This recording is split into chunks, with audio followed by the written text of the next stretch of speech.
The Samsung Galaxy A36 is anticipated to launch in March 2025, aligning with Samsung's typical release schedule for its A-series smartphones. The Galaxy A36 is expected to feature a 6.64-inch Super AMOLED display with a 120Hz refresh rate, offering vibrant visuals and smooth scrolling. Under the hood, it is likely to be powered by a Qualcomm Snapdragon processor, possibly the Snapdragon 6 Gen 3 or Snapdragon 7's Gen 2, paired with 6GB or 8GB of RAM, ensuring efficient performance for multitasking and daily use.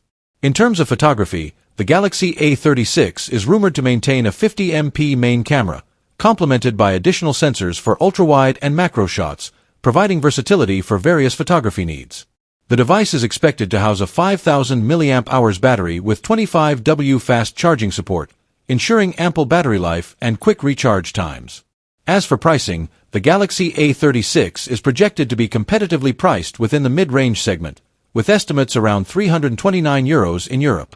While these details are based on recent leaks and reports, official specifications and pricing will be confirmed upon Samsung's announcement, expected in March 2025.